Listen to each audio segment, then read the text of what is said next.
the site of Super Bowl 54, and I'm back here with former Trump White House strategist Steve Bannon. And we are talking about a lot to come. You've got Iowa in the next couple of days. The president's going to do his State of the Union on Tuesday night. Steve, you said to me the president shouldn't give the State of the Union if he's not acquitted yet. Well, he's getting acquitted Wednesday. Are you okay with this? I'm not okay with this. Let's take this past week, the split screen. The president, you have the president with Jared has the new Israel peace plan, which radically Middle East plan, yeah. Middle East that totally changes it's a paradigm shift to how really to think about it and get buy-in.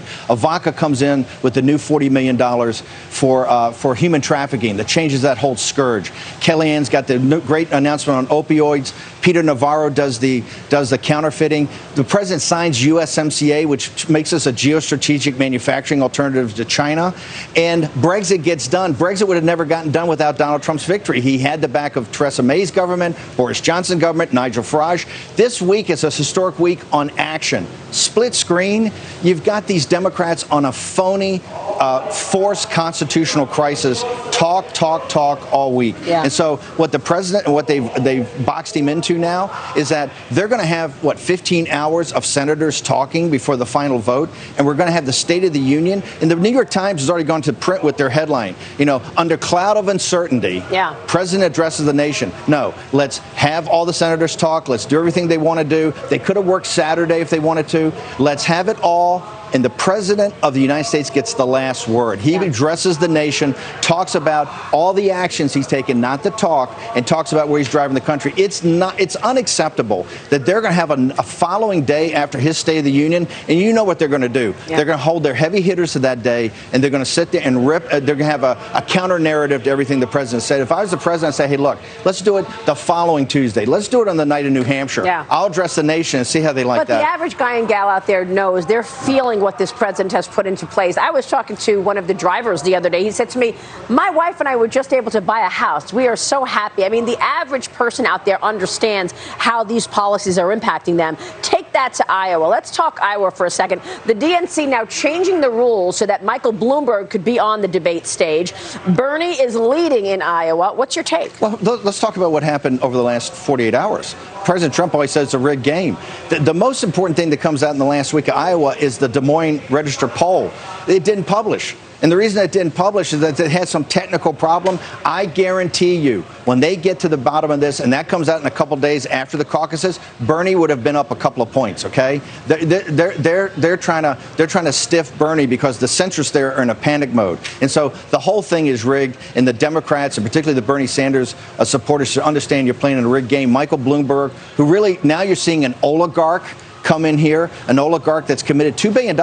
Not to make himself president, $2 billion just to defeat Donald Trump. And here's the thing. You don't think he wants to be president? I think, but look, he knows he's not going to beat Donald Trump. He knows he's not going to win the nomination. You said he wants to be something else. He's basically doing a leverage buyout of the Democratic Party is what he's doing. He's an LBO of the Democratic Party to control the Democratic Party, to select who their candidate's going to be, and use his capital, and organization and technology to defeat Trump. And that's why this is very dangerous. Now you're seeing an oligarch actually step up, has no chance at all to actually defeat Trump as a presidential candidate, do something that's much more dangerous to this republic. That's why it's got to be followed, and it's serious. Remember, he can apply capital like nobody else. He's worth over $70 billion now. Wow. So he can put this to work. But money matters. Here's the point about the actions. There's no personality out there that can beat Trump, and there's no set of policies. The policies are so radical.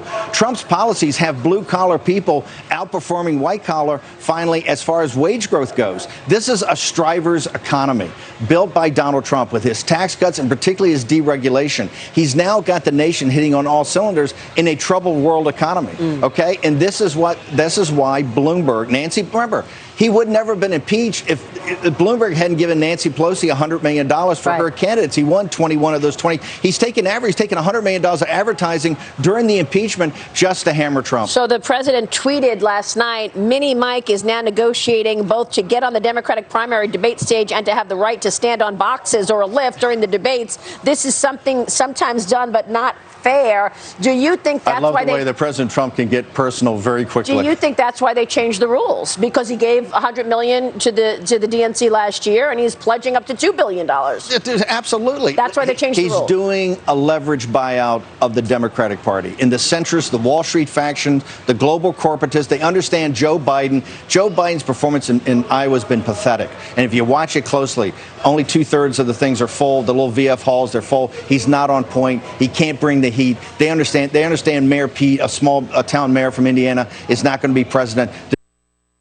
There's no centrist candidate. That's why Bloomberg's money's coming in to get him more stature. Now, he's not going to be the nominee, I don't think, and there's no chance he could beat Trump. And so, but are we going to see a Brookwood convention? Where is this going? Hillary Clinton said Hillary Clinton's not done talking about Bernie Sanders. In a podcast, she says it's not my experience from 2016 that he's going to unite the party. Nobody trusts him. You can't work with him. I mean, she's still trashing Bernie Sanders. Bloomberg's money and Clinton in a Brookwood convention, the centrists will look to Clinton to save the party, as I've said, when they don't have a centrist and the specter. Remember, Bernie Sanders is AOC.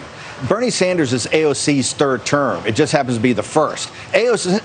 Bernie's surge has come since Bernie's been back in Washington on the impeachment trial. It's AOC in Iowa. She has taken over that wing of the Democratic Party, or the Socialist Party. They're really not Democrats. Remember, she said in any other country in the world, Joe Biden and I wouldn't be in the same party. So she's taken over the Socialists. She's become the mini rock star out there as they're going around. That Bernie surge, and the Bernie and the AOC people should understand something. When they get to the bottom of what happened on this poll, Bernie would have been up. This was completely of the Democratic apparatus and guys like Bloomberg to try to suppress what you're doing as left-wing populists. You have been working a lot on your wildly successful podcast, War Room, on coronavirus. I want to talk to you about the economy because the president needs a strong economy going into the election. We'll take a break and then we'll talk about that more with former White House Chief Strategist Steve Bannon.